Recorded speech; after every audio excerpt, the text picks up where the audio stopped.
Okay, checking out some Vogue magazines this time. And on this particular episode, I wanted to focus on diversity and how important it is for photographers to be diverse. And just give some examples going back to 1963 when this magazine was first published. These fashion photos here are just beautiful. The first photographer to focus here on is Bruce Davidson's fashion photography. I mean, look, this is from 1963 and it doesn't get any better. Like, today's fashion photography is as good, if you will. Like, these are beautiful fashion photos, and Bruce Davidson was a fashion photographer and photographed lots of portraits, but he was also a photographer all the way around. He wasn't just focused on fashion photography. And I think that's kind of what the historical, like the tradition of photography is, to be creative across the board. And Vogue magazine recognizes that in photographers still to this day.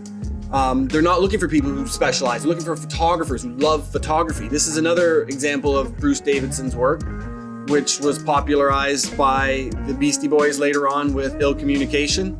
But it just goes to show that you can do both. You can kind of have it both ways. And here's another example.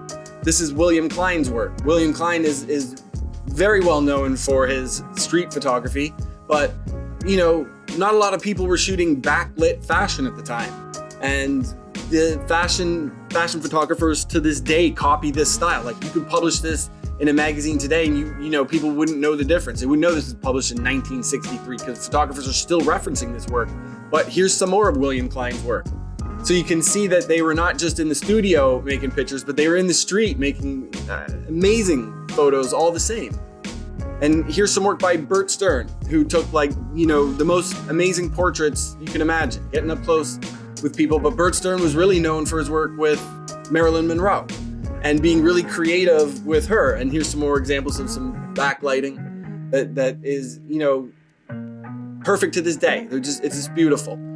And moving forward to more modern Vogue magazines with Annie Leibovitz, see some of the ads here kind of look consistent with some of the early Vogue magazines, going back 50 years earlier. This one is from 2010, and doesn't look too much different, which is interesting.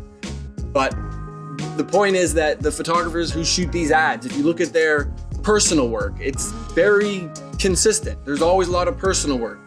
I always loved Annie Leibovitz's portraits. I thought these ones were really good, beyond really good, if you will.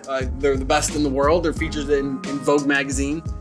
And the point of this is that Annie Leibovitz doesn't just shoot portraits that are like stunning like this, but she also shoots haute couture and still life and whatever grabs her photographic eye, like whatever hits her. This is not Annie Leibovitz's cover. But I did find some of her images that kind of speak to my overall bigger point here. And again, like, these ads look similar to stuff that was published in 1963 in Vogue magazine. And that's just not even an early edition of Vogue magazine, because it was published before that. And here's some haute couture from Annie Leibovitz.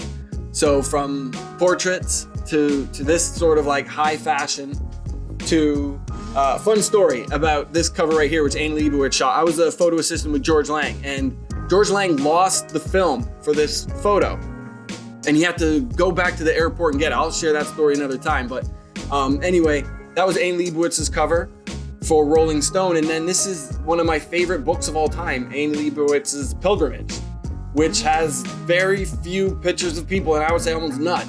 And then this just goes to show how diverse Annie Leibovitz can be and what it takes to be a Vogue photographer, if you will, which is equivalent to like playing in the NBA. You got to be good at everything. You got to be good at step back threes, crossovers. You got to be good in the paint. You got to be good on defense and offense. And I think that's a good metaphor for these photographers. They weren't just doing one thing. They were taking a lot of pictures all of the time.